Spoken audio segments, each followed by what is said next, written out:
அந்த அழகான கிராமத்துல லக்ஷ்மி தான் குடும்பத்தோட வாழ்ந்துட்டு இருந்தா. அவளுக்கு ஒரு பொண்ணும் புள்ளையும் இருந்தாங்க. லக்ஷ்மி தான் குடும்பத்தை சந்தோஷமா வச்சுக்க என்ன வேணாலும் செய்வா. லக்ஷ்மிக்கு படிப்பறிவு கம்மி தான், ஆனால் அனுபவ அறிவு ரொம்பவே அதிகமாக இருந்துச்சு. இது லக்ஷ்மியோட கணவர் முத்து.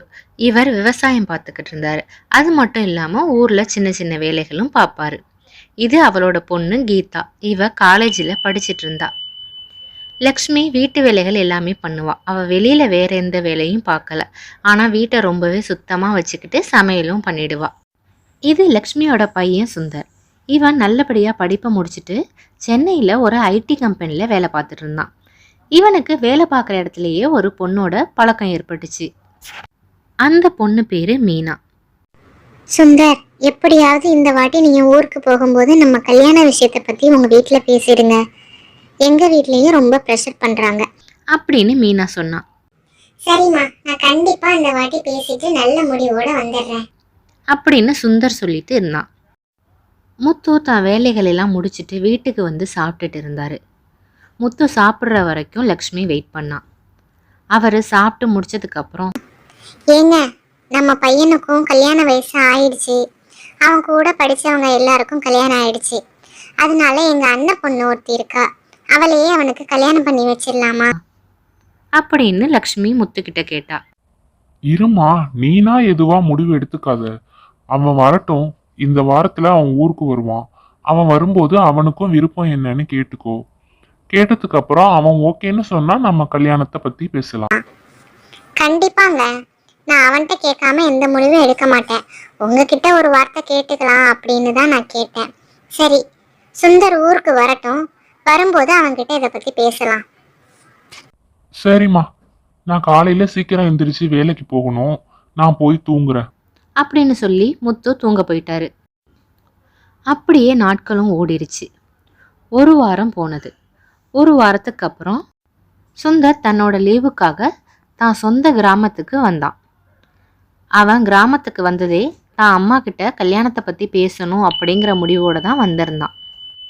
சுந்தர் வீட்டுக்கு வந்ததுமே அவங்க அம்மா சுந்தரை பார்த்து ரொம்ப சந்தோஷப்பட்டா. வாப்பா சுந்தர், எப்படி இருக்க? நல்லா இருக்கியா? தண்ணி குடிக்கிறியா? எதுவும் சாப்பிட்றியாப்பா அப்படின்னு கேட்டா. இல்லம்மா, எனக்கு இப்போதைக்கு எதுவும் வேணாம். எனக்கு வந்ததே ரொம்பவே டயர்டா இருக்குமா. அதனால கொஞ்ச நேரம் நான் குளிச்சுட்டு தூங்குறேன்.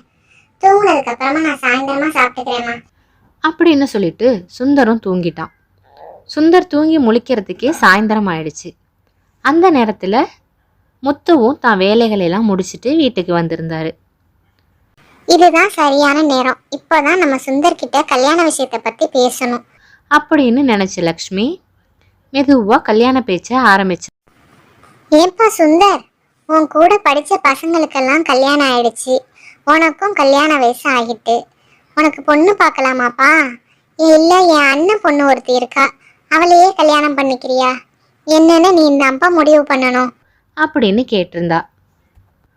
உடனே சுந்தர், ரொம்ப நல்லதா போச்சு. அம்மாவே இந்த விஷயத்தை பத்தி கேட்டுட்டாங்க.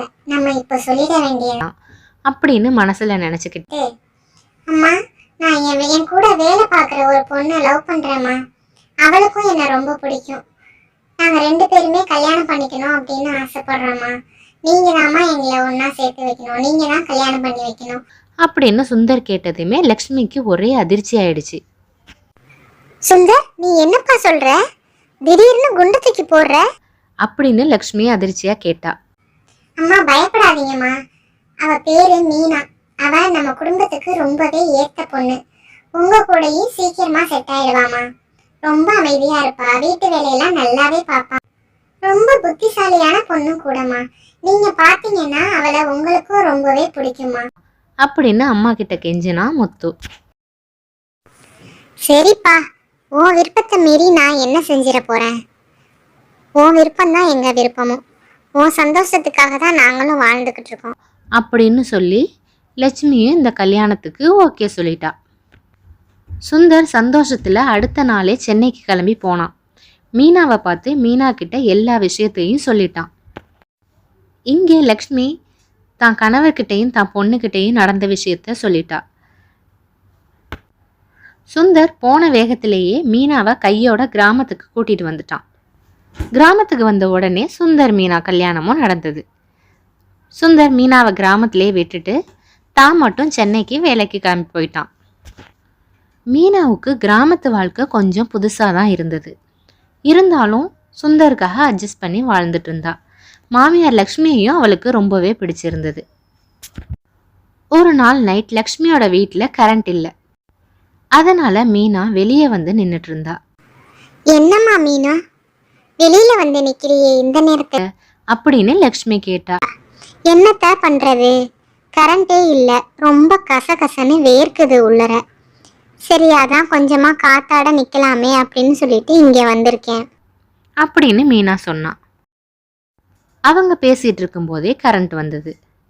கரண்ட் வந்ததும் 2 பேரும் உள்ள போய் படுத்தாங்க. ஃபேன் ஓடிட்டு தான் இருந்தது. அப்படியும் மீனாக்கு வேர்த்தது. வேற எதுவும் ஃபேன் இல்லையாத்த? இந்த வீட்டுல பழைய ஃபேன் ஏதாவது இருக்குமே, அது இருந்ததுன்னா கொஞ்சம் கொடுங்க, சரி பண்ணி நம்ம எதுவும் ஓட வைக்கலாம் அத்த அப்படின்னு மீனா கேட்டா.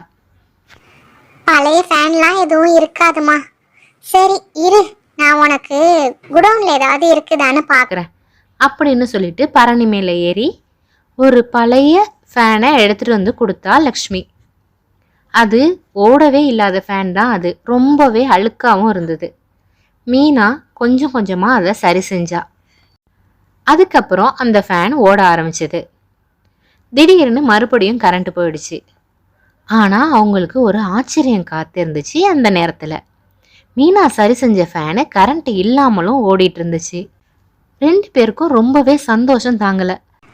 சரி பரவாயில்ல, இந்த ஃபேனை வச்சு நம்ம இன்னைக்கு நைட்டு நிம்மதியாக தூங்கிடலாம் அப்படின்னு சொல்லிட்டு அந்த வீட்டில் அன்னைக்கு நைட்டு எல்லாரும் நிம்மதியாக தூங்கிட்டாங்க. இந்த விஷயம் காலையில் ஊரில் எல்லா மக்களுக்கும் பரவிடுச்சு. அடுத்த நாள் காலையிலேயே பக்கத்து வீட்டு இல்லாத அக்கா லக்ஷ்மி வீட்டில் வந்து நின்னாங்க. லக்ஷ்மி, லக்ஷ்மி, உன் வீட்டில் கரண்ட் இல்லாமலே ஃபேன் ஓடுதாமே, கேள்விப்பட்டேன் அப்படின்னு கேட்டாங்க. ஆமாக்கா, நைட்லலாம் நாங்கள் அதில் தான் தூங்கினோம். அப்படியா? அப்படின்னா எனக்கு இன்னைக்கு ஒரு நாள் அந்த ஃபேனை எங்கள் வீட்டுக்கு கொடுக்குறியா? ஏன்னா எங்கள் வீட்டில் விருந்தாடிங்க வராங்க, இன்னைக்கு ஃபுல்லாக கரண்ட் இருக்காதான். ஒரு நாள் உன் ஃபேனை எனக்கு கொடுத்தீங்கன்னா அவங்களுக்கு வச்சுட்டு நான் உனக்கு சாயந்தரமே திருப்பி கொண்டு வந்து கொடுத்துறேன் லக்ஷ்மி அப்படின்னு கேட்டாங்க அவங்க. லக்ஷ்மி கொஞ்சம் யோசிச்சா. ஆனால் மீனாவோ நல்ல புத்திசாலி பொண்ணு அப்படிங்கிறதுனால லக்ஷ்மியை தனியாக கூட்டிட்டு போனான். அத்தை, இதுதான் நமக்கு நல்ல ஐடியா. அவங்க ஃபேன் கேட்குறாங்க இல்லையா, நம்ம 1 மணி நேரத்துக்கு இவ்வளவு வாடகை அப்படின்னு சொல்லி அவங்க கிட்ட வாடகைக்கு ஃபேன் கொடுக்கலாம். இது மாதிரி எல்லாரும் எடுத்துட்டு போனாங்கன்னா நமக்கு வாடகை கொடுப்பாங்க அத்தை.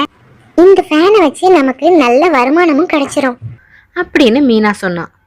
லக்ஷ்மிக்கும் இது நல்ல ஐடியாவை தான் பட்டுச்சு. லக்ஷ்மி தான் மருமக மீனாவை நினச்சி ரொம்பவே சந்தோஷப்பட்டா. மீனா சொன்னது மாதிரியே லக்ஷ்மியும் ஃபேனை கடன் கொடுத்தா. அதுலேருந்து ஒரு வருமானமும் அவங்களுக்கு கிடைச்சிது.